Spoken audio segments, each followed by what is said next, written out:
I thank my colleagues for joining us today. Welcome to the Subcommittee on Border Security and Enforcement hearing on Title 42 and the preparations leading up to Title 42.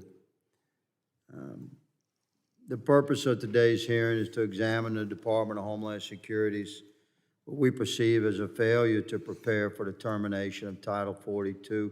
We're going to discuss that today. I welcome our witnesses, and I very much appreciate their professionalism and taking their time to be with us today. However, I'm very disappointed that the Department of Homeland Security declined our request for a third witness, that being someone from senior chain with ICE, Immigration and Customs Enforcement. And we're going to discuss why we believe that particular witness was withheld. I'm also concerned that the witness's testimony, written testimony, was not made available to this committee until late in the evening yesterday, rather late at night, well after normal business hours, despite the deadline for written testimony being last Friday. We're going to inquire about that during the course of today's hearing, because what we seek, the truth on this committee, requires transparency and cooperative effort. When we have a deadline for a written testimony, that's when we expect to receive the written testimony. I suspect that our panelists provided that testimony, but it was slow-rolled by the department. We'll see. We'll dig into that today. So despite what Secretary Mayorkas and other officials at DHS are advising the American public regarding the numbers being down, what we've come to observe is rather a shell game in the way numbers are actually documented and reported. The numbers of human beings crossing into America without appropriate documentation are indeed still at the record levels that we saw prior to the end of Title 42. But the classification of those human beings and the way they're brought into the country has been very cleverly changed by the administration. And we seek clarity on that today. We'll ask questions extensively from both sides of the aisle, again, seeking truth. And there's no benefit to any of us to conceal the actual numbers and the truth regarding immigration, both legal and illegal. So to reclassify illegal entry as those that have entered by a legal pathway and then tell the American people, well, the numbers are way down. You know, we have this thing under control. This is misleading by design, and we're going to dig into that today. The CBP-1 app is being used as a type of asylum application, very broadly, allowing those who register with it to move to the front of the line at ports of entry, be processed quickly into the United States as an asylum seeker without the normal asylum process and vetting. These migrants would have attempted to enter the U.S. between ports of entry and would have been considered illegal aliens and intercepted or encountered by Border Patrol between the ports of entry. But they're being pushed back. If they make it through the NGOs in Central America and Mexico, where many are being intercepted and quite effectively redirected through the ports of entry using the CBP-1 app, the ones that make it to the border are being turned around. Steady increase in what you refer to as voluntary return. And they're being sent back deeper into Mexico, where they're received by NGOs and they're assisted to fill out the CBP-1 app, and then they're being bused to the ports of entry, and they're entering in that manner through what the administration is calling a legal pathway. So then they tell America that the numbers of illegal migrants are down. It's a shell game. We're going to expose it today. We're going to do so respectfully, but quite aggressively. And I appreciate the opportunity to have presented this opening statement. I yield the balance of my time, and I recognize for his opening statement my friend and colleague, Ranking Member Correa. Chairman Higgins, first of all, let me thank you very much for holding this most important hearing. What I want to do is get down to the facts, make sure we know what's going on at the border. As policymakers on both sides of the aisle, we have to recognize the challenges that we have as a nation. And it's important to start by looking back over the last few years and what we've seen, to look forward as to what we can expect. Mr. Chairman, we've dealt with COVID-19. And America spent trillions in fighting COVID-19, and we did pretty well. In fact, our economy is doing better than any other economy in the world today. Record unemployment, worker shortages. And this is happening while, sadly, the rest of the world economies are really crumbling. Even the great China economy is having trouble getting back on its feet. I'd like to submit without objection, this article from the Wall Street Journal talks about China's fading recovery reveals deeper economic struggles. Without objection. Thank you, Mr. Chairman. What we now have is a worldwide economic crisis that has led to worldwide economic crisis. And there's never been more misplaced individuals, probably in the last 100, 200 years in this world. World War II, 60 million individuals on the move. Today, we've confirmed it, a greater number of individuals moving throughout the world displaced. This chart, if I can, from the UN Refugee Agency, shows the number of displaced persons, those in need of international protection, and asylum seekers just in the Americas. And as you can see from this chart, countries around the region, in this region, are suffering the challenge of refugees. Mexico is dealing with the refugee crisis within its borders, struggling. Guatemala is struggling. Europe, of course, is also feeling the stress. Further south in Colombia, not only is it hosting 2.5 million Venezuelan refugees, but others as well. And of course, these refugees are facing terrible conditions as they move north, looking for safety and opportunity. This next picture I'm going to show you is of a little girl struggling to continue north across the Darien Gap. She's separated from her mother and is being helped by another refugee trying to survive in that very dangerous region as they move north.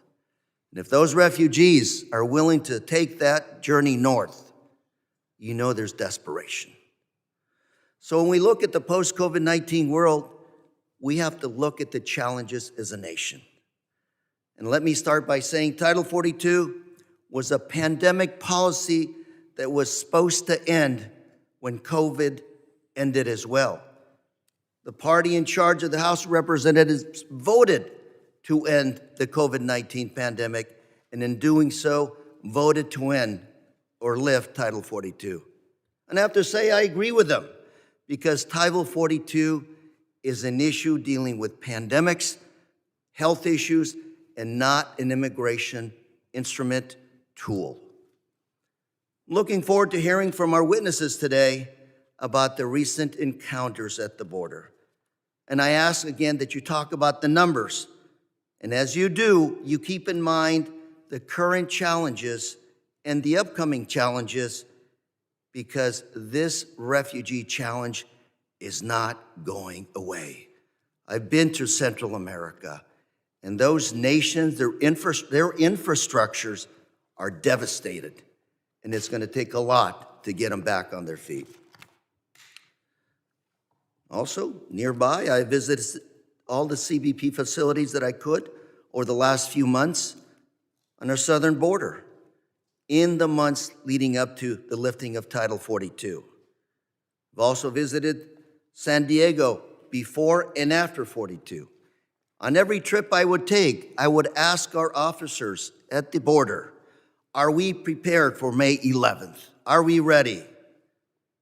And they would say, yes, we are, to the best of our ability and based on assumptions that we made on the numbers of individuals we're assuming will be here.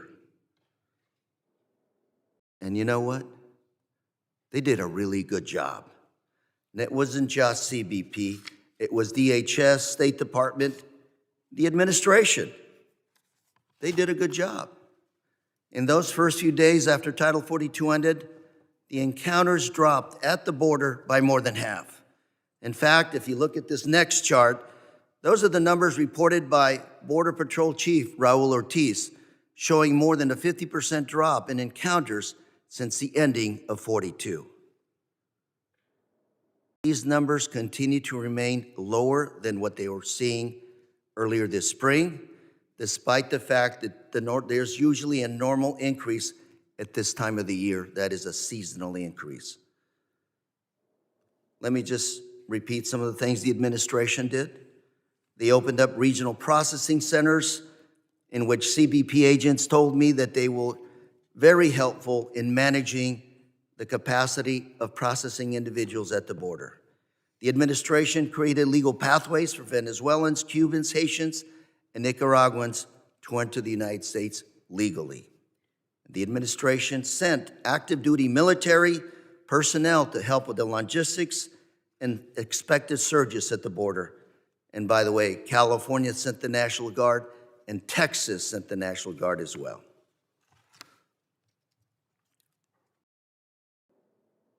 While I disagree with some of the consequences put in place at the border, some of the penalties in place at the border following the end of Title 42, they appear to be part of what has happened at the border today. And I would say that as a body, as a legislative body, we've got a lot of work to do. The refugee crisis is not going away.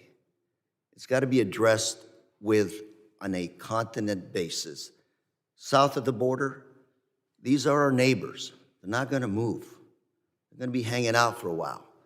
And we have to address the challenges south of the border. And I'd welcome the chairman and others to visit with me, countries south of the border, to address the root causes of migration, to make sure that we prepare for the long term. We can fight each other, point at each other, but we're talking about solutions in our continent, in our backyard. Though we roll up our sleeves and figure it out, we're going to continue to bicker and fight amongst each other, and nothing's going to get done long term. So today, from our witnesses, I look forward to hearing your testimony, what you think has led to this, Mr. Chairman, I'm not going to say a decline, but management of the border. Was there a decline? What were the solutions you put in place? And what we can expect going forward. Again, I don't believe this chapter is over in this refugee crisis. COVID-19 is still with us. It's devastated the continent, the world, and we're the only game in town. Like it or not, we are the greatest, strongest economy in the world. With that, Mr. Chair, I want to thank you for my time, and I turn over to you. I thank my friend, Ranking Member Correa. Other members of the committee are reminded that opening statements may be submitted for the record. I'm pleased to have a distinguished panel of witnesses before us today on this very important topic. And I ask that our witnesses please rise and raise your right hand. Do you solemnly swear that the testimony you will give before the Committee on Homeland Security of the United States House of Representatives will be the truth, the whole truth, and nothing but the truth, so help you God? Let the record reflect that the witnesses have answered in the affirmative. Thank you, gentlemen. Please be seated. I'd like to now formally introduce our witnesses. Mr. Blas Nunez Neto has been serving as the Assistant Secretary for Border and Immigration Policy since October the 1st, 2021. Mr. Nunez Neto has nearly 20 years of Homeland Security experience and previously served as the Chief Operating Officer at U.S. Customs and Border Protection. Mr. Benjamin Carey Huffman is the Acting Deputy Commissioner for U.S. Customs and Border Protection, where he oversees the daily operation of CBP's expansive mission, including matters related to trade, travel, and national security. Mr. Huffman entered duty with the U.S. Border Patrol on February the 3rd, 1985, as a member of the Border Patrol Academy Class 173. I thank our witnesses for being here today, and I now recognize Assistant Secretary Nunez Neto for 5 minutes to summarize his opening statement. Chairman Higgins, Ranking Member Correa, and distinguished members of the subcommittee, I appreciate the opportunity to appear before you today. DHS led a comprehensive planning effort for more than 18 months to prepare for the end of Title 42. This effort included record deployments of personnel, infrastructure, and resources to support our front line. We also developed a series of policy measures intended to disincentivize unlawful entries at the land border while incentivizing migrants to use safe, orderly, and lawful processes and pathways to come to the United States. The end of Title 42 on May 12th allowed DHS to once again impose consequences at the border.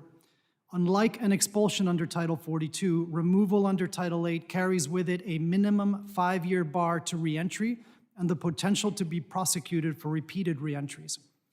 In the weeks since May 12th, DHS has overseen a whole-of-government effort that has reduced unlawful entries between our ports of entry by 70%. We did so even as Congress appropriated less than half of the $4.9 billion that DHS requested to prepare for the end of Title 42. As part of these efforts, we strengthened the consequences for those who are apprehended crossing the border unlawfully through the new Lawful Pathways Rule. This rule places common sense conditions on asylum eligibility for migrants who do not use the lawful pathways and processes that we have dramatically expanded over the last year. Since May 12th, USCIS has conducted a record number of credible fear interviews, more than 13,000, for migrants placed in expedited removal. We have repatriated over 38,400 single adults and families to more than 80 countries, including over 1,400 nationals of Cuba, Haiti, Nicaragua, and Venezuela who were returned to Mexico under our Title VIII authorities. This is the first time in our bilateral history that the government of Mexico has allowed the repatriation of non-Mexican nationals at the border under our Title VIII authorities. DHS has made clear through these efforts that there are serious consequences for unlawful entry. However, consequences are by themselves not sufficient to deter migration. To be most effective, the consequences we enforce must be paired with incentives for migrants to use lawful processes. And this administration has overseen a historic increase in access to lawful processes for migrants to come to the United States in a safe and orderly manner that takes them out of the hands of the drug cartels and the coyotes. These processes include supporter-based parole processes for nationals of Cuba, Haiti, Nicaragua, and Venezuela, which have significantly reduced unlawful entries at the border. They include a 300% increase since 2019 in temporary work visas available for migrants in the region, and a dramatic expansion of refugee resettlement in the Western Hemisphere. The recently announced safe mobility offices in Guatemala and Colombia will also allow migrants to be referred to legal pathways not just to the United States, but to other partner countries, including Canada and Spain, that are participating in this effort. And we have also significantly expanded orderly access to our land border ports of entry through the CBP-1 mobile application, which allows us to process almost 4 times our pre-pandemic average of individuals at our land border ports of entry each day. Once again, the end result of this comprehensive effort has been a 70% decrease in unlawful entries between ports of entry since May 12th.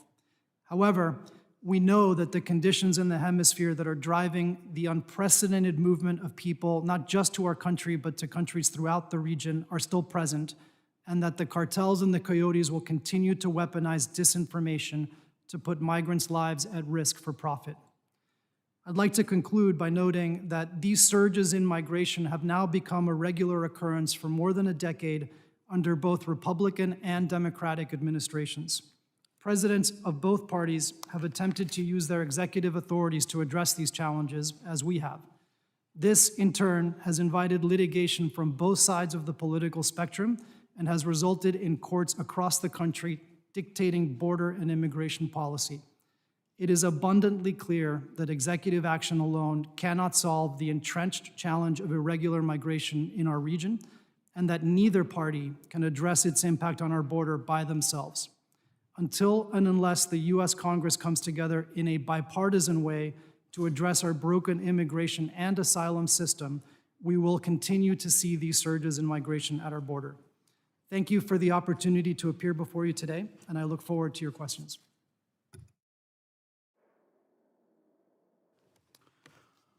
Thank you, sir. Appreciate your opening statement, and I now recognize Mr. Huffman for 5 minutes to summarize his opening statement. Good afternoon, Chairman Higgins, Ranking Member Correa, and distinguished members of the subcommittee. It is an honor to testify today on behalf of U.S. Customs and Border Protection's workforce and discuss our preparations for the termination of Title 42 Public Health Order. Before I cover those preparations, however, I want to take a moment to state how proud I am of the CBP workforce and how time and again they rise to meet any challenge thrown their way. I would also be remiss if I didn't point out that last month the U.S. Border Patrol celebrated their 99th anniversary since their establishment of May of 1924, and I've had the privilege of serving within their ranks for over 38 of those 99 years. CBP operates in an ever-evolving and dynamic environment, which is complex, demanding, and dangerous. The 64,000 men and women who make up CBP work in this environment under extreme stress. Stress not only as a result of the mission itself and the expectations of the nation we serve, but also acute personal stress. The last 3 years have been particularly difficult, exhaustive, and taxing, while extending our workforce to extreme limits. This period of time has required enormous sacrifices, the greatest of which has been the cost of the lives of our workforce. 64 line-of-duty deaths since 2020, of which 55 were attributed to COVID-19, and tragically another 36 employees who died by suicide. The leadership of CBP recognizes the stress and the well-being of our employees as the CBP's top priority. I am thankful for the support Congress has provided us for our dedicated workforce. Whether we're talking about the southwest border before, during, or after Title 42, CBP has seen considerable operational demands. Today, I would like to first highlight some of those challenges, and second, discuss how CBP prepared for the end of Title 42. First, the southwest border environment is immensely complex and can be dangerous. To that end, CBP continues to counter the threat of sophisticated transnational criminal organizations that profit from ruthless human and drug smuggling. When it comes to drugs such as illicit fentanyls, CBP is increasing our detection capabilities and working with our partners to dismantle production and trafficking. These efforts have led to results. In April, we surpassed the amount of fentanyl seized during all of fiscal year 2022. Special multi-agency operations such as Operation Blue Lotus and Four Horsemen amplified our efforts. In just 2 months, these operations led to the seizures of more than 5,700 pounds of fentanyl and 250 arrests. CBP is also responding to the historic flows of irregular migration as transnational criminal organizations take advantage and mislead migrants. In the course of combating these ruthless organizations, CBP regularly performs life-saving rescues and provides initial emergency medical care to those in distress in often extreme environments. As a result, CBP officers and agents have conducted nearly 3,700 rescue operations this year alone and provided life-saving assistance to more than 24,000 migrants. Which brings me to my second point. CBP, along with our DHS partners, have been planning and preparing for the end of Title 42. Our preparations align with CBP's overall strategy: prioritize and strengthen national and border security, enforce the rule of law, including human and civil rights, while implementing executive branch policies, provide for the safe, humane processing of migrants, and ensure the continued flow of lawful trade and travel. In anticipation of increased migration flows, CBP surged resources, technology, and personnel to encounter migrants crossing between ports of entry and to safely and thoroughly conduct immigration processing. This is done with a persistent focus on maintaining national and economic security with all of our preparations, considering how to care for and alleviate the stress upon our most important asset, our workforce. As we have done throughout our history, CBP has resumed fully using Title VIII immigration authorities. Title VIII provides meaningful consequences for unlawful border crossings, including expedited removal, a 5-year ban on U.S. admission, and criminal prosecution. In the days preceding the lifting of Title 42, CBP encounters with non-citizens between the ports of entry reached historic highs, approximately 10,000 a day. In the weeks since, the numbers have dropped by approximately 70%. At our ports of entry, we've recently been encountering over 1,250 non-citizens a day who have made appointments through the CBP One app mobile application.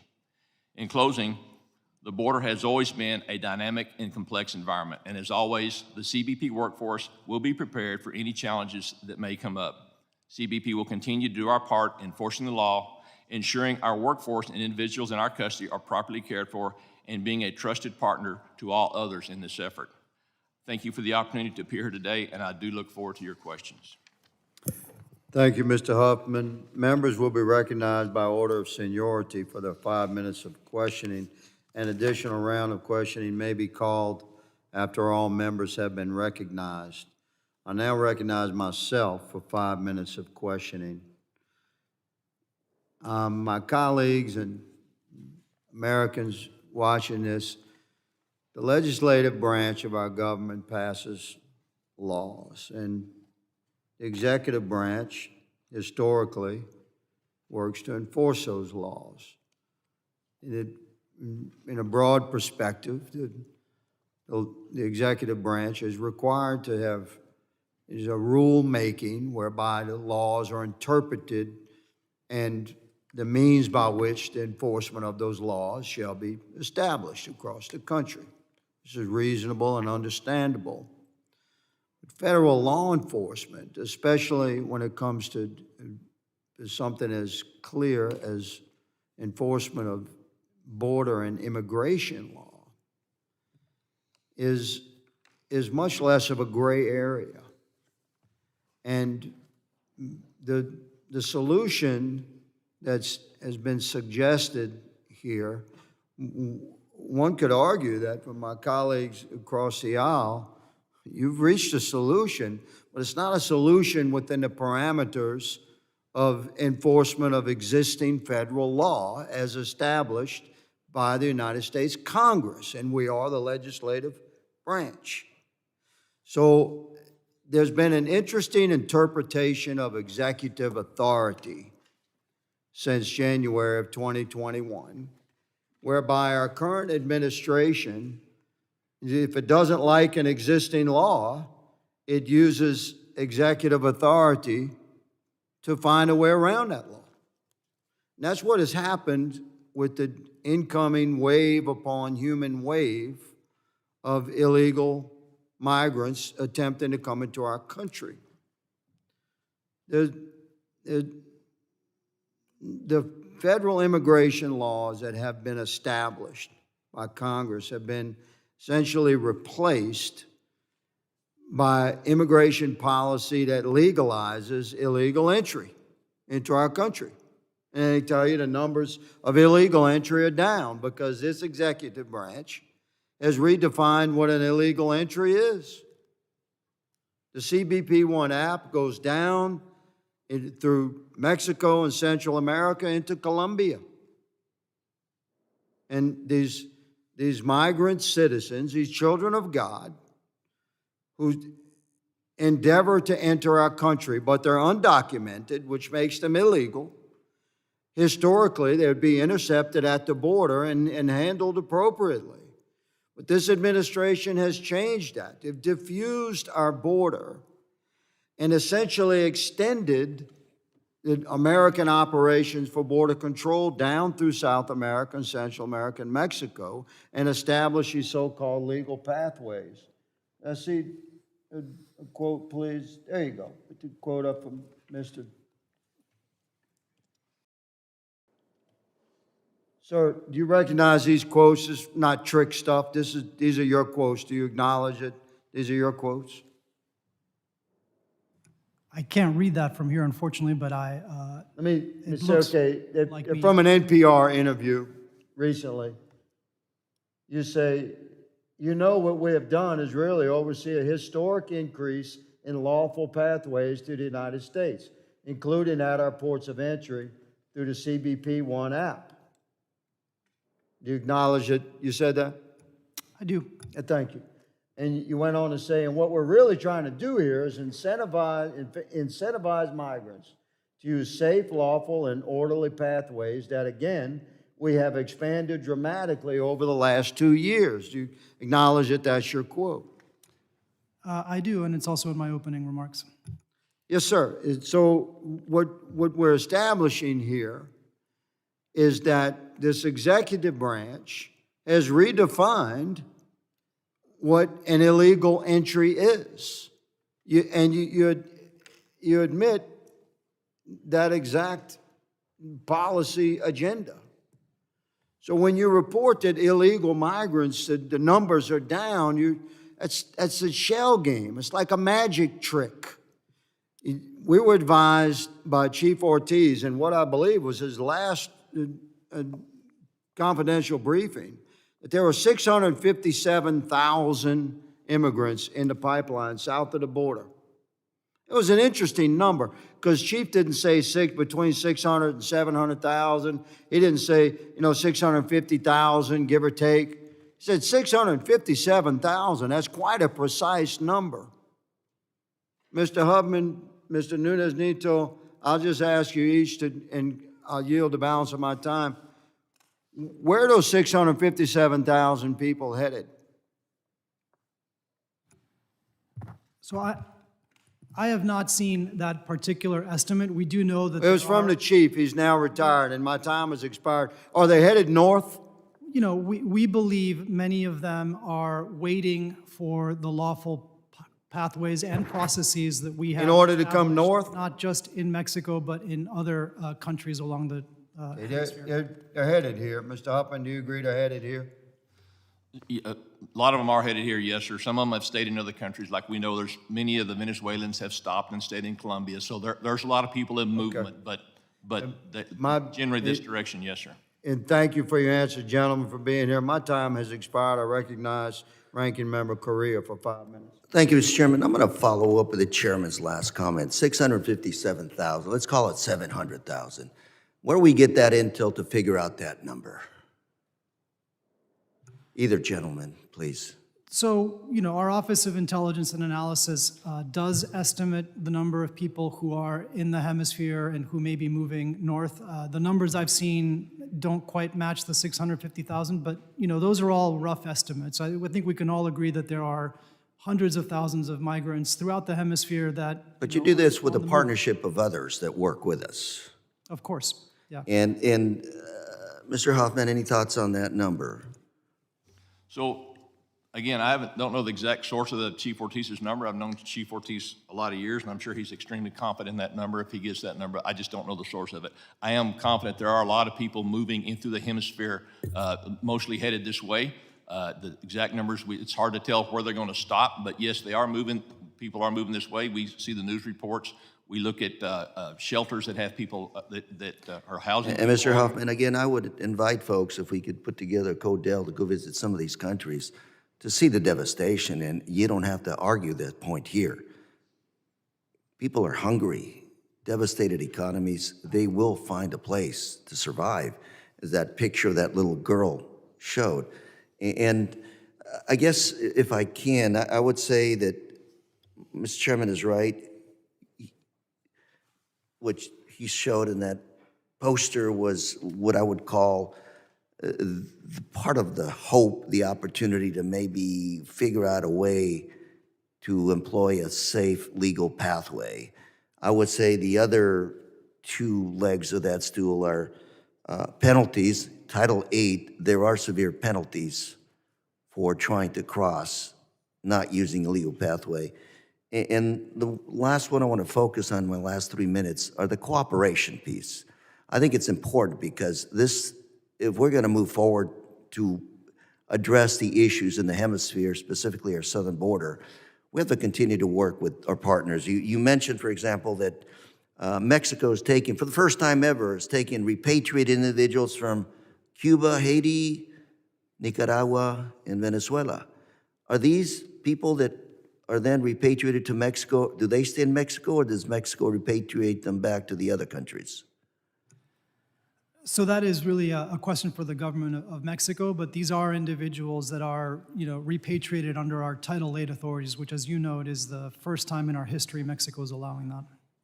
And so, in essentially, I believe what Mexico is doing, and I'll double check myself here, but I think they're providing with work visas and other opportunities to actually work. And you mentioned, was it you or that I read in that I listened to this morning in the news, that we are cooperating with Panama, Colombia, and other efforts across the hemisphere. And I hope that those are humanitarian efforts to address this refugee crisis and begin to figure out how to get a handle on this situation, because it is going to be with us for a number of years, in my opinion.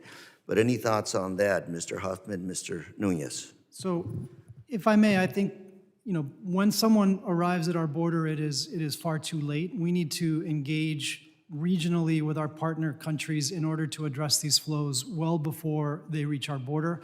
What Colombia and Panama are doing right now is unprecedented. It is a coordinated binational operation in the Darien to try to attack the smuggling networks. We have been providing technical assistance. I know CBP has deployed personnel to assist in that. The Department of Defense has been active.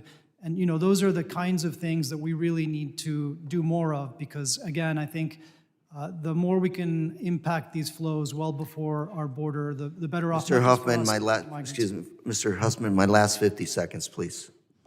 Yeah, thank you, sir. From an operational perspective, I would say that Mexico has cooperated with us more recently than I've seen in my career. The help they've been. In your career is how many years? 38 years, sir. Thank you. They are increasing their enforcement efforts on their southern border as well, which is slowing the flow. They are redirecting folks that we have returned to Mexico and flying them back to their southern border to kind of add an extra consequence and deter them from coming to come north.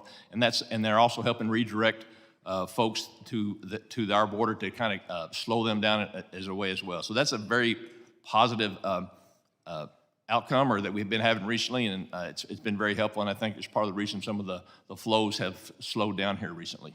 I'd like to, with my last 3 seconds, say I do hope we continue to double down on the humanitarian aspect of this refugee crisis. Mr. Chairman, I ran out of time. Gentleman yields. The gentleman from Mississippi, Mr. Guest, is recognized for 5 minutes for questioning. Thank you, Mr. Chairman. Gentlemen, thank you for being here today. As Chairman Higgins indicated a few moments ago, roughly 2 weeks ago, Chief Ortiz was here on Capitol Hill briefing members of Congress, particularly members of this committee, about events that have transpired post-Title 42. And we had the opportunity to speak with him, and Chief Ortiz said that he believed that the reduction that we've seen post-Title 42, he described it as what he believed to be a temporary reduction, and that he expected the numbers to return at some point back to the baseline that we had seen over the last 2 years. And so my first question to both of you, do you agree with Chief Ortiz's assessment that the reduction that we've seen is more temporary in nature and that we will return to the baseline of the last 2 years, or do you believe that the reduction that we've seen is permanent in nature? I would say that we're encouraged by what we've seen the last 3 weeks, but as I mentioned, we are clear-eyed that the factors in our hemisphere that are driving this historic movement of people are still there, and that smugglers use disinformation to drive migration. And so this is a fragile equilibrium that we have on the border, and it could be upset in the future for sure. I would agree with that statement. Also with Chief Ortiz, is that there's still numbers there in Mexico.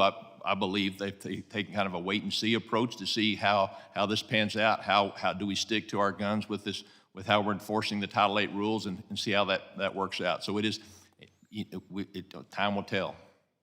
And then Also, Chairman Higgins mentioned earlier some conversation about the CBP-1 app. I know both of you mentioned that in your written testimony about the use of the CB1 app.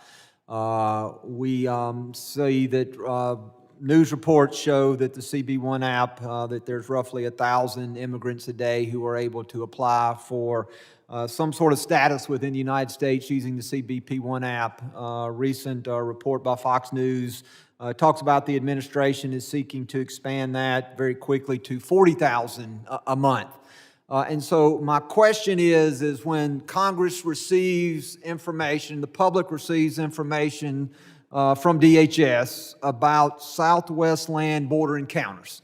Those numbers in March were 191,000 and some change. In April were 211,000 and some change. Are the individuals who are applying and entering the country through the CBP-1 app, are those individuals included in the figures that we are receiving? Or are those individuals somewhere else not included in those numbers? Because that's very important for us to know exactly how many people are coming across the border, whether you're coming across illegally and claiming asylum or whether you're coming in by using the CBP-1 app, presenting yourself at a port of entry. They're still being allowed into the country. And so we're trying to get at least I am, and I'm assuming others on this committee, we're trying to wrap our head around the true figure of individuals who are allowing to come into the country each and every month. And so are you aware of to how those numbers are calculated when you're talking about the Southwest land border encounter numbers that we routinely rely upon from CBP? Yeah, thank you, sir. So my understanding is that when CBP issues its monthly reports, those numbers include encounters at ports of entry, which would include CBP-1, and it also includes encounters between ports of entry, which obviously would not include CBP-1. And I would also note that the Immigration and Nationality Act expressly authorizes individuals to present at ports of entry and claim asylum, and they must be processed. And we're actually under litigation right now that prevents the use of metering at the land border. So I know Chief Huffman has thoughts here, but the CBP-1 app is really just a scheduling tool to allow us to let people who may wish to claim asylum present at a port of entry in a way that is safe and orderly and doesn't tie up our ports of entry. Yeah, thank you. Yes, sir, those numbers in Women Counter, for example, I have the numbers running in my office every day, and they'll say like 4,500 apprehensions yesterday. That will include probably 3,000 to 4,000, 3,000 or so encounters by the Border Patrol, plus it includes the ones that applied for entry or presented themselves for entry being scheduled by the CBP-1 app. And I want to emphasize something that's very important to us because concern is the CBP-1 continues to get misconstrued. For us, it is nothing more than a scheduling tool. It allows us to have an orderly process at our ports of entry, because without that scheduling tool, all these people that are waiting and seeing would all be showing up at the same time and clogging up and shutting down our ports and impact trade, impact other people that have lawful ways into the country, the U.S. citizens, lawful permanent residents, those things. So we use the CBP-1 as a scheduling tool to help us maintain that order at our ports, because we are not allowed to use our metering that we used to do due to a lawsuit a number of years ago. Thank you, Mr. Chairman. I yield back. Gentleman yields. Mr. Thanadar, the gentleman from Michigan, is recognized for 5 minutes for questioning. Thank you, Chairman. And thank you, the gentleman, for being here. I feel a strong personal connection to the issues we are discussing here today. You see, in 1979, at the age of 24, I was one of those immigrants with only a name, $20 in my pocket, and my American dream. Entering this country with no friends, no family, and very fearful about how I would survive in this new homeland. During summers between the academic school years, I was often forced to sleep in a car or sometimes in a homeless shelter funded by a faith-based non-government organization, NGOs. Now, you know, NGOs have played a crucial role for decades in providing care and support for migrants, including at the US border. In times of solitude, those NGOs could be the only aid an immigrant receives for weeks. Strengthening the capabilities of NGOs to receive individuals who are not citizens following their processing has been an essential aspect of Secretary America's preparation for lifting of Title 42. Mr. Nunes-Neto, my question is, can you please expand on those NGOs' role at the border and why they remain vital to ensuring the treatments for the immigrants? Yes, thank you very much for that question. As an immigrant myself, I think it is a sign of this country's strength that an immigrant like you could become a member of Congress and that one like me could achieve the kind of role I have at DHS. You know, Chief Huffman and I were just in Brownsville last week observing firsthand how the city government in Brownsville and the local NGOs process migrants as they are released from CBP custody or from ICE custody and allow them to connect with family members and move onwards to their final destination. These are non-citizens who are issued notices to appear and released to have their court proceedings as the law provides. Those NGOs and our city and state governments on the border are really playing a critical role in allowing migrants to be able to move onward and not remain at the border. I know CBP obviously relies a great deal on those relationships locally, and I'm sure Chief Huffman has some thoughts there as well. Mr. Hoffman, after receiving my PhD in chemistry and a United States citizenship, I became a serial entrepreneur. In that time, I learned a lot about the importance of technological innovations in solving problems. Can you elaborate on the app's advantage both for applicants and CBP officers? How will CBP, and also how would CBP expand the availability of this system in coming months? So, and thank you for the opportunity to respond. And as far as technology goes, technology is key for all aspects on ours, not just the CBP one, but how we do border security across the whole. The border now is a much more dynamic border than we've ever had in our history.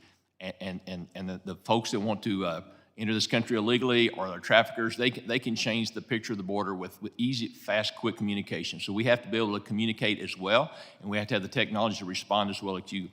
And the problems grow very rapidly, more rapidly than we can build our capacity. So the only way we actually increase our capacity oftentimes is with the use of innovation and technology, and that's what we've done in a number of areas. CBP app is one, how we process is another way, how we transport information is another way. All those things combined help us to be a much more agile response to whatever threat we see facing us. Thank you, Mr. Huffman, and Chairman, I yield back. The gentleman yields. My colleague, the gentlelady from Georgia, Ms. Green, is recognized for questioning for 5 minutes. Thank you very much. I have enjoyed learning about the CPB One app today. It's a pretty nifty little app. I just wanted to point out that, so if someone is illegally coming into our country, I call it illegally because I feel like a lot of them are in our country illegally, they can go to this app. And all they have to do is download CBP One. And they can come into Mexico, they can click on here and decide, are they a traveler, a broker, carrier, aircraft operator, bus operator, sea pilot, commercial truck driver, international organization. It's really interesting, though, the commercial truck driver one doesn't work yet, which I think is a complete failure. When you click on commercial truck driver, it says coming soon. You would think that this app would want to keep track of, imports coming into our country, trucks, agriculture, goods, whatever's bringing into the country. That's a really important fact and figure to keep track of. But if I am an individual and I'm coming into America, I can go on there and I can choose how I want to come in. I'm a pedestrian, so I click pedestrian. Let me tell you how great it is for people that are coming into our country that are not American citizens. They can find a wait time that fits their schedule. All they have to do is go on here and I can pick Calexico East, and I only have a 5-minute wait at a port of entry. And then I can look at this neat little graph that somehow tracks what time of the day is busier or less busy. But again, this app does not track or check trucks, commercial trucks coming into our country. And then here's what's really interesting. I find this very interesting. I can get a scheduled appointment, and it says you must be in central or northern Mexico to accept and schedule an appointment. So if I'm coming from China or Africa or whatever country in the world, I got to get my plane ticket to Mexico and then schedule my appointment so I can come into a port of entry. Now, here's the really interesting part.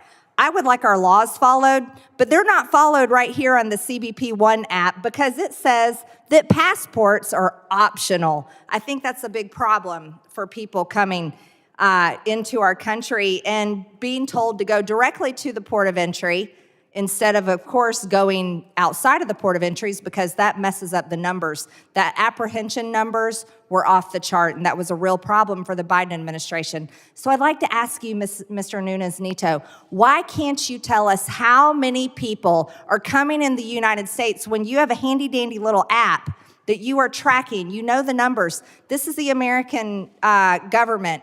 We put a man on the moon. We're able to count. Why can't you tell us how many so-called migrants are coming into our country? So we do update the public and Congress on the number of people who are processed through the CBP One application, and I believe my testimony notes that since May 12th, we've been averaging about 1,070 individuals a day using the CBP One application, which again, as Chief Huffman noted, is just a scheduling tool that allows individuals who may wish to claim asylum to access the ports of entry as the Immigration and Nationality Act provides. Well, can I ask you a question?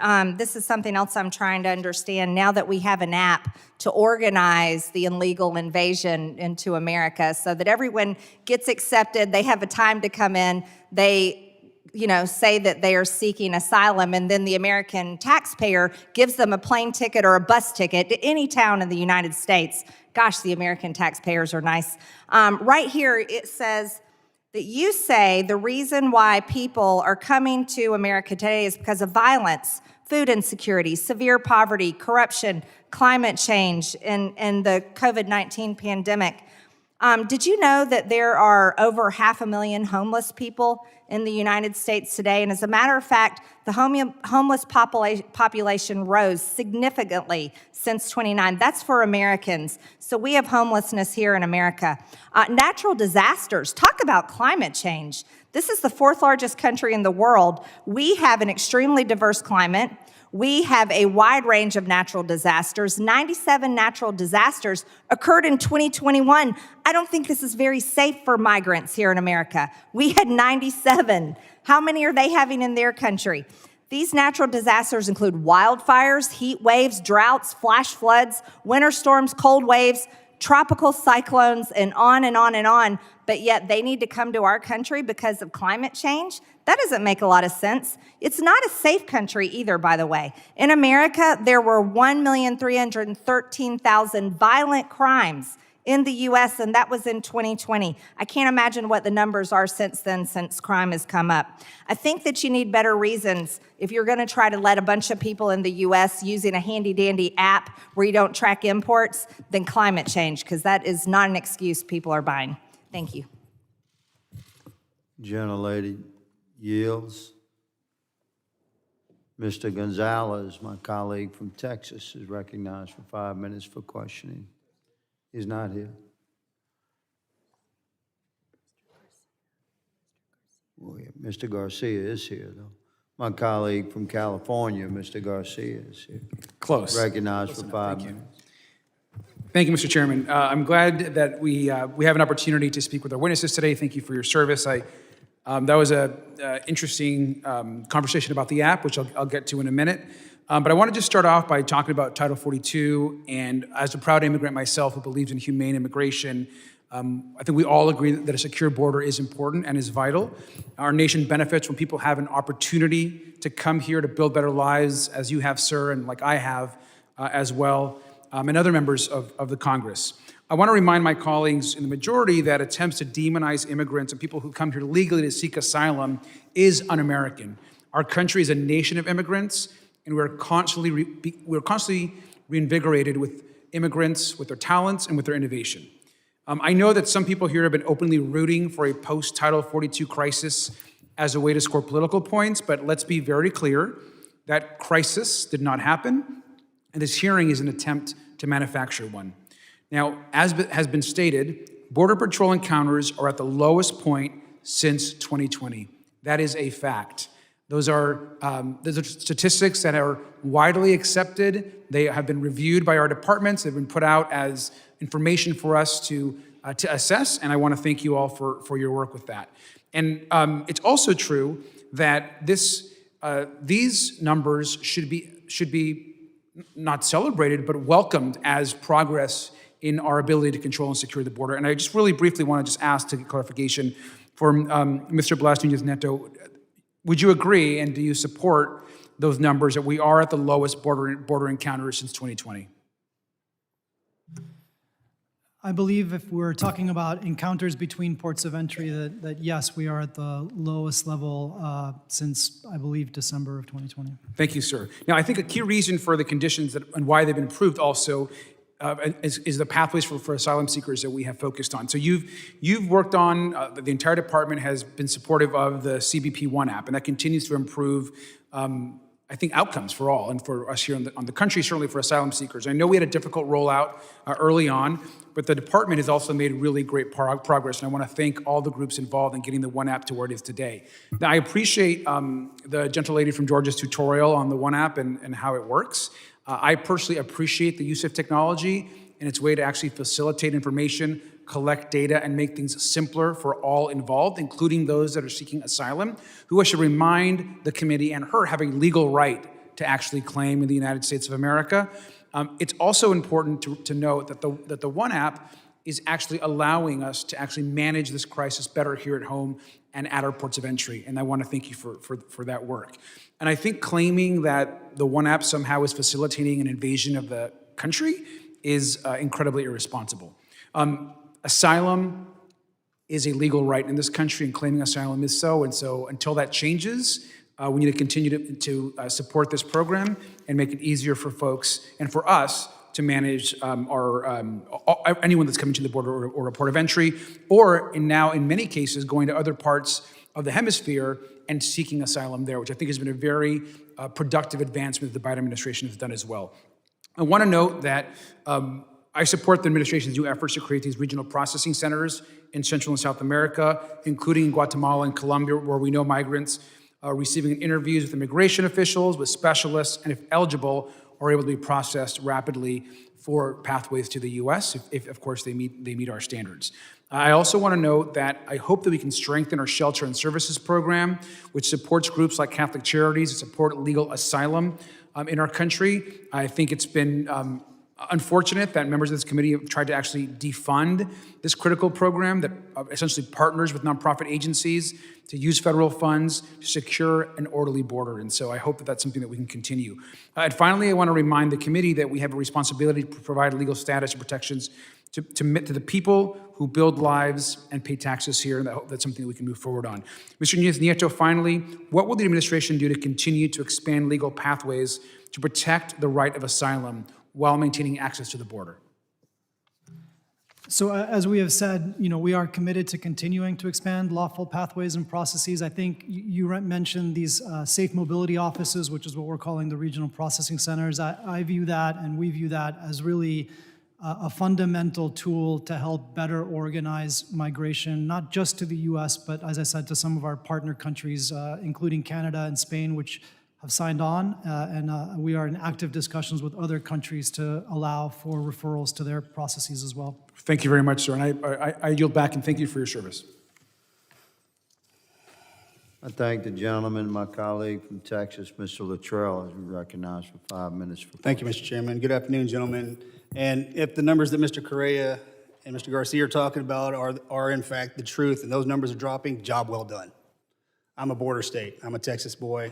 I'm one of the landing zones for the illegal migration coming across the border. So if those numbers are dropping, absolutely, I applaud that effort, because that's what I need. That's what my base are asking me for every day. How do we control that situation? Mr. Nunez, ICE detention policy states that ICE uses its limited detention resources to detain non-citizens to secure their presence for immigration proceedings or removal from the United States, as well as those that are subject to mandatory detention, as outlined by the Immigration and Nationality Act, or those that ICE determines are a public safety or flight risk during the custody determination process. Now, in my district, I border Liberty County, Polk County and Liberty County. The population of Liberty County is roughly around 90,000. There are 50,000 illegal immigrants parked right on the border of my district and another member's district. Now, here's my issue, and I want your help solving this problem. We are a country of immigrants, absolutely. And my colleagues on the other side, they shine a very meaningful light on people in the process, and the struggle is real. I get it. And it's very challenging. But that number of illegal immigrants in that small area is scuttling that county. The school districts are absolutely overwhelmed. They're having to bring in teachers that speak Spanish because none of the children speak English. The area that they've occupied looks like a third world country. My question is, why doesn't ICE move on that and assist our county in the removal of those undocumented immigrants?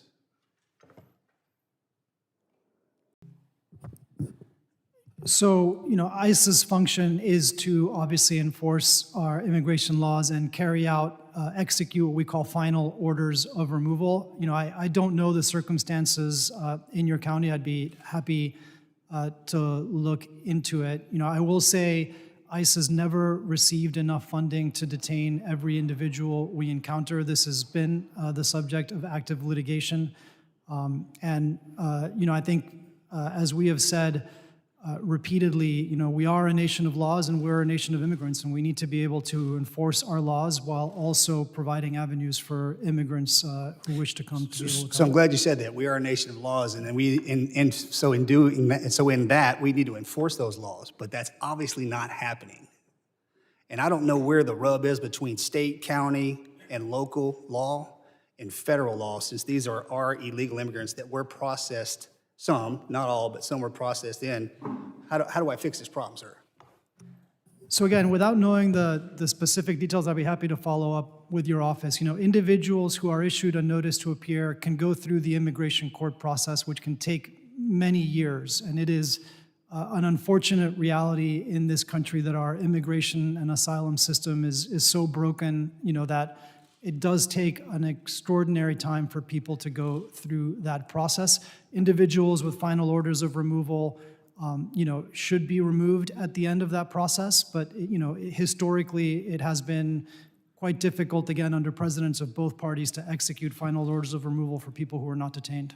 Okay, to that, can you confirm for me, and this committee was in El Paso and down at the, I'm sorry, I forgot what the other place that we went.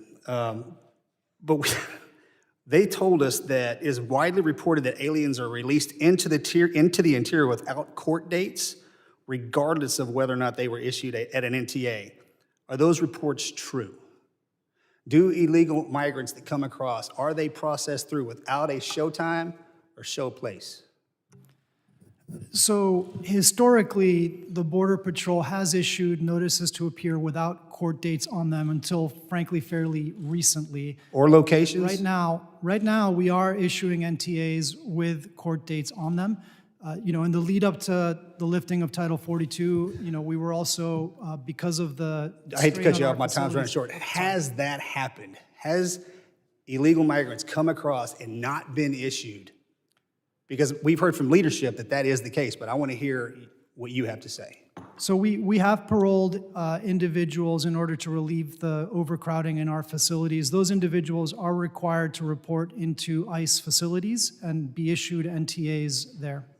How on earth are we supposed to track those individuals if we're just releasing them basically on their own recognizance? I'm sorry, sir.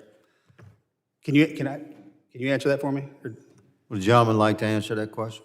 Sure. Many of those individuals were placed into our Alternatives to Detention program, which does include monitoring. And so, we, as part of that program, more than 90% of the individuals who are released on ATD do in fact report to their ICE facilities. Thank you, sir. Chairman, I yield back.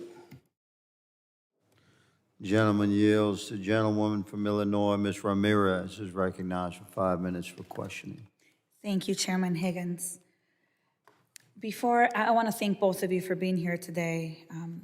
Similar to Congressman Trinidad, I have a similar family of immigrant story, and actually, as I look around, I think all of us here have a history of family migrating here. It just depended on when we came. So I want to clarify a few things, and then I want to get into some questions. First, I've heard a lot of conversation about legal entrance versus illegal entrance to this country. And it's my understanding that the CBP app is a tool to do the scheduling, right? So that people can enter here seeking asylum legally, correct?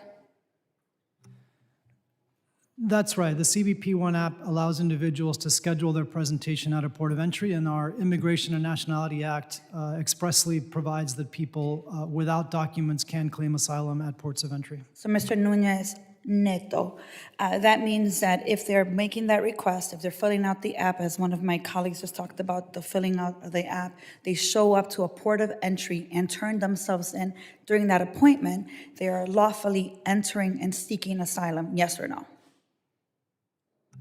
Individuals, and I welcome Chief Huffman's views here, but individuals who are processed by CBP at the ports of entry, will be placed into removal proceedings and issued a notice to appear. And they, as part of that process, the immigration court process, have a right to claim asylum, which again is enshrined in the INA. And if someone requests asylum because of the fear or the extreme circumstances that they have experienced in their country, or maybe Mexico, or maybe Guatemala, or Honduras, or Nicaragua, or whatever country that they are fleeing from, or in the process of getting up north from, they go through the critical fear interviews, correct? That is true for individuals who are placed into expedited removal at the border. That is a separate, more streamlined process that is primarily used for individuals encountered between ports of entry, although it can be used at ports of entry as well. And that's right, the credible fear interview, which is basically a broad screen as it was designed by Congress in the Immigration and Nationality Act that allows, frankly, most individuals who are going through that interview under normal circumstances to be screened in. Got it. So I just want to come back to this concern. I really appreciate my colleagues on the other side being concerned for the children and the people that are crossing the border and the inhumane experiences that they go through. My youngest sister is adopted. She was 12 years old, weighed 60 pounds when she crossed unaccompanied more than 16 years ago. So I appreciate care for people like my family. The thing that I don't appreciate is the idea that they come to the border, they're at a school, or they're attempting to seek asylum like my little sister was, and all of a sudden we want ICE to deport them immediately to Mexico or to wherever their country of origin is. And in my opinion, having been in these countries for a very long time, months at a time, I personally know clearly what people are escaping. And so I know that if Edie's, my little sister, would have been deported immediately, if ICE would have came to the school and deported Edie's would have died within a month in Guatemala at the age of 12. So I actually have to push back on the other side and say that seeking asylum is not a crime. That is what many of our families have done. Maybe they did it now, maybe they're doing it today, maybe they did it 100 years ago. And so I'm really concerned, actually, when we talk about the number of people that have been repatriated or deported, because I'm not very clear yet on how many of the people that are requesting the critical fear interviews, in fact, are able to stay from immediate removal based on some of the training questions that I have. And I'll go ahead and send you some of that in advance so that I can get more information on that. I also want to mention, we've talked a lot about legal and illegal pathways. I do want to say that I appreciate the administration's commitment to identifying ways through some of the regional centers and other ways that asylum seekers can apply to be able to seek asylum here. While I don't think those are perfect and I don't think it solves our immigration issue or the cause of migration, I certainly think it's a path forward. I also do invite my colleagues, if they want to go to Guatemala, Honduras, El Salvador, my family's from the border there, happily to bring you with me, and we can talk and walk through some of those roads and get to know a little bit more of the immigrant experience. With that, Chairman, I yield back. The gentlelady yields. My colleague from Arizona, Mr. Crane, is recognized for 5 minutes for questioning. Thank you, Mr. Chairman. I appreciate it. And I also appreciate you bringing up the quote from Mr. Neto. I want to go through that quote really quick again, Mr. Neto. This is what you said. You know, what we have really done here is oversee a historic increase in lawful pathways to the U.S., including at our ports of entry through CBP-1 application. You most certainly have given us a historic increase, sir. And I want to go to a historic increase real quick. Just an example, just a couple days ago, not a couple years ago, but a couple days ago in Arizona, where I'm from. This is Fox News on 6/4/23. Border Patrol K-9 sniffs out $2 million in fentanyl during traffic stop in Arizona. Fox News. Mr. Huffman, are you aware of this story? Do you remember this one? Yeah. Border Patrol K-9 helped agents sniff out $2 million worth of smuggled fentanyl during a traffic stop in Arizona last week. The seizure happened at a checkpoint along I-8 near Yuma. Yuma Sector Chief Patrol Agent Patricia McGurk Daniels stated, the narcotics totaled more than 192 pounds, enough to kill 48 million people. Sir, I didn't say 48 people. I didn't say 48,000 people. I said 48 million people. That's exactly the historic increase that you all have brought to the United States of America. Now I want to go down to the second part of your quote where you say, and what we are really trying to do here is incentivize migrants to use safe, lawful, and orderly pathways that, again, we have expanded dramatically over the last 2 years. I want to focus in on one word, incentivize. That is exactly what you have done. And I know why you've done it, sir, because that's exactly what your boss did. He was doing that when he was campaigning for president. I actually got a chance to read his very quote to Secretary Mayorkas sitting in your chair like a month ago.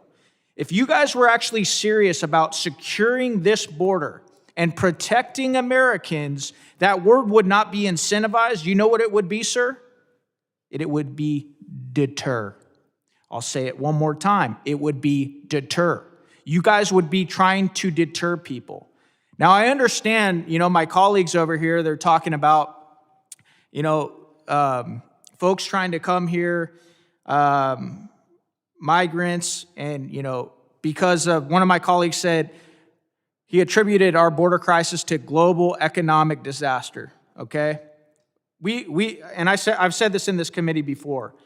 This side of the aisle, we do love the fact that the United States of America is such a great country that people want to come here. As a matter of fact, we can all recognize that one of the great things about this country is that we do have a lot of immigrants here. But legal immigrants, that's what we want, sir. And because of the Biden open border policies, it is flooding people into this country, and it is tying up our Border Patrol agents to the tune of this story that I just read you. 48 million people could have died by the fentanyl that just came in Arizona 2 days ago. What do you think about that, sir? Thank you for that question. I would note that 90% of the fentanyl that comes into the country comes through our ports of entry, not between our ports of entry. We have been engaged in an all-of-government... Hold on a second, sir. How are you able to even calculate that when there's so many gotaways that come through, not through the port of entries, that you guys don't even get? How could you say that? The only numbers that you can calculate are based on... Gentlemen, yield. Yeah, go ahead. I just going to say two separate issues, fentanyl.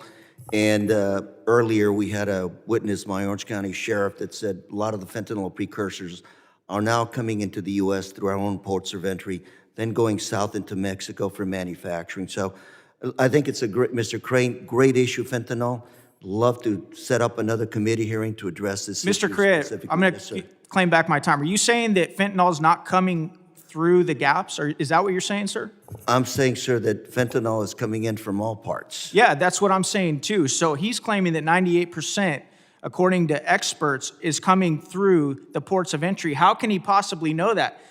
Anybody in Border Patrol can tell you they don't have enough manpower, especially when a lot of our agents are busy processing people coming in through the country. They don't have enough manpower. That's why there's so many gotaways. Why there's so many people on the terror watch list that are coming through the border as well. And Mr. Crane, just to answer your question, I think he's talking, I'm not going to put words in their mouth, but from experience, that's where most of the fentanyl is being caught right now, at the ports of entry. And I've been there like you have. Caught. That's the key, caught. That's because that's where most of our people are. if There's we not a double- bunch, and there's if not we- as, there's not the same And we percentage double- of people in the gap. And if That's we what I'm telling you. and we doubled the number of uniforms, blue uniforms at those ports of entry, we would catch double the amount. But you still aren't touching the gaps where there aren't people in the open desert. That's what we're talking about. There's video after video of people that just, ranchers, good citizens that just go to the border, sit there with cameras and watch these people come in with backpacks. I live in Arizona, sir. I know you live in California, right? So this is engaging debates, the kind of thing we should discuss, but the gentleman's time has expired. I recognize. Mr. Chairman, real quick, for the record, we went to McAllen. Yeah, okay. I just wanted that for the record. Popped Again. into my head, sorry, thank you. Again, it's a 1,954-mile border, and some of us have scouted the entire thing on several occasions. I recognize my friend, Mr. Green from Texas, for 5 minutes for questioning. Thank you, Mr. Chairman. I thank the committee for allowing me to participate as an interloper today. And Mr. Hoffman, I believe you indicated that the CBP is in its 99th year of existence. So CBP is actually in its 20th year existence. The U.S. Border Patrol, one of the legacy agencies, is in its 99th year's existence. Well, I want to just say thank you to all of the persons who do this work. I know it's not easy. In my old age, I'm starting to see both sides of things more and more. Just celebrated my 25th birthday for the third time. And there's some people who live on our side of this border who are suffering too. Just mentioned communities. They're suffering too. We need to do something about that. We need to do something about the people who are hungry, need to be fed. When I was thirsty, you gave me water. When I needed shelter, clothing, you gave me clothing. Somewhere around Matthew 25. It's a difficult problem. There is no real simple solution. There really isn't. If the solution were really simple, it would have been solved. There are better minds than have been here and had the opportunity. Mr. Nunez Neto, is that correct?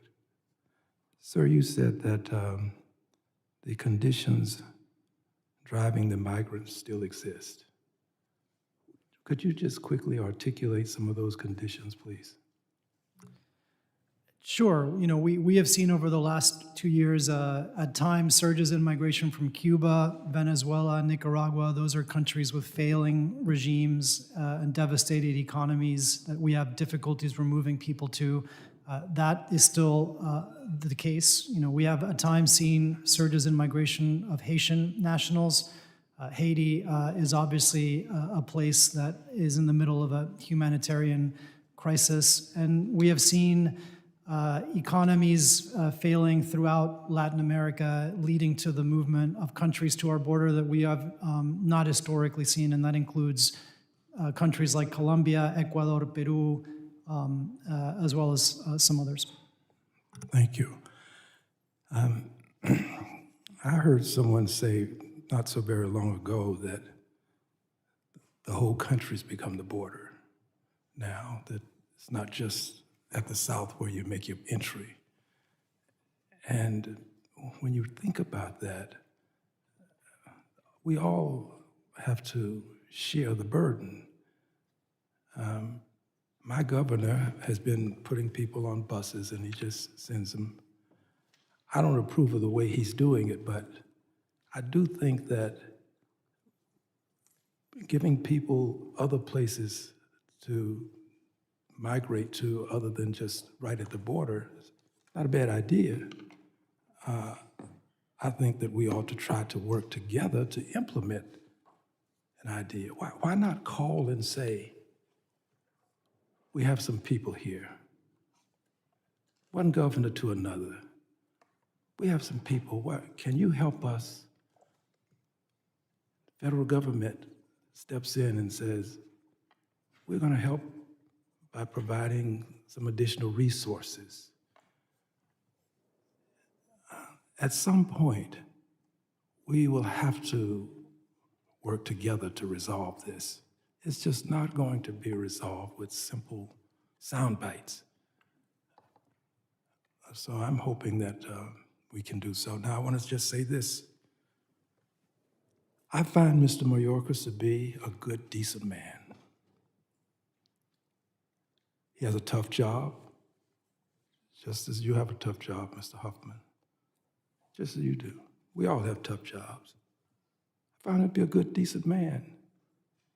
He's working with a broken system that we have not fixed, to borrow some Texas terminology.